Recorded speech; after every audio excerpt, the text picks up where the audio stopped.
Senyor San Pedro, pwede bang makahangyo ko nga makakita ko sa dagway sa impyerno o sa langit? Og ningon Senyor San Pedro, sige, ipadala na ko ang anghel kanimo. So tiyon man, nagkuyog na sila sa anghel, miadto sila sa impyerno. Pag-abot niya dito, dako kaayong lamisa. Nag-alirong ang mga tao. Pero sa pagkakita niya ang mga tao nga naa didto, nagmasulugon. Daw way kaon. Pero ang lamisa, to think, puno kaayo sa lamian nga pagkaon. Ug nangutana siya, unsa may nahitabo ninyo dinhi, daghan man kay mong pagkaon nga lami? Ngano man nga mura man mo way gana? Unsa may nahitabo? Pagduol niya, gipakita ang santos sa ilang kamot. Pag-isa, ang ilang kamot gihigtan og kutsara sa pikas tinidor. Nya mga igsuon, ang katason sa kutsara og sa tinidor 2 metros. Unya, unsaon man nila pagkuha, kumuhungit sila silang kaugalingon. Kuha, makahungit ba dahil sa kaugalingon? Dili, mga usik ra, mayabo.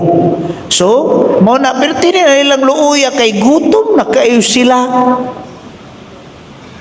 Mo na ingon ang Santos, kaluoy sad. Nagniwang na in town. Gidala sa langit. Pagtanaw niya dito, the same setup, giandam, lamisang dako, daghan kay lami nga mga pagkaon. Ug dito nakita niya, nagkinataw anay, naghinudyaka sa kalipay, nagkanta na nag-awit, puno sa gugma. Ug nangutana siya, nganong ingon ani man mo sa kalipay dinhi? Ingon siya, ipakita ang duha ka kamot. Unsay naas kamot? Sa tuo, kutsara, 2 metros ang gitason, tinidor, 2 metros ang gitason, unsay gibuhat? Bisan, ingon siya, bisan og dili mi magkailhanay.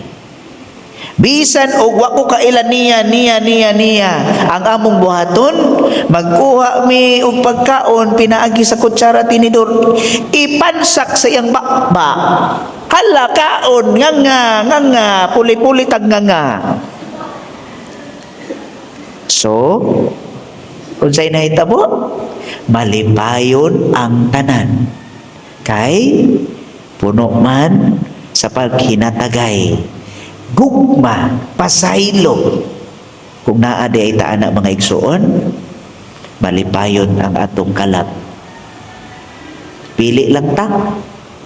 Asa man ta? Magdinaw o maghinatagay. Hinumduman nato mga igsuon, every day ang Ginoo nagpabuhagay sa iyang dugo.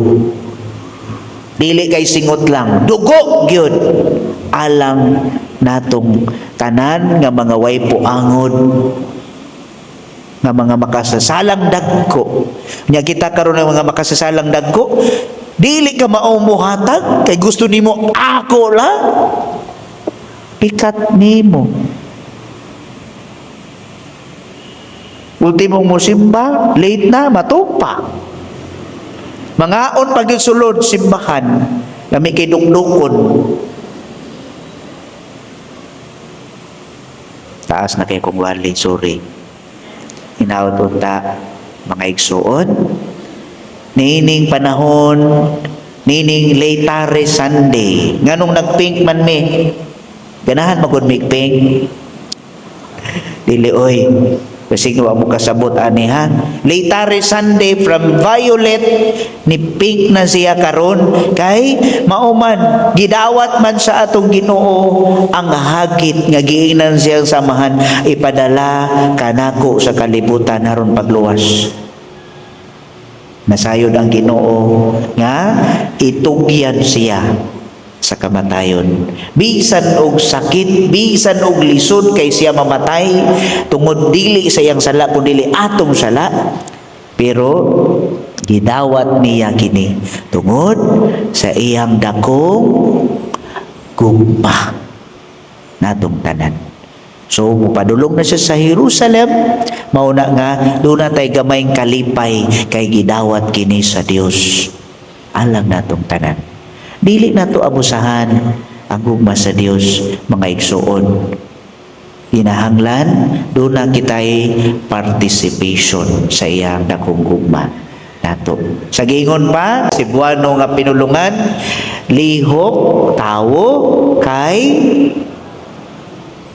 sa to? Lihok tawo kay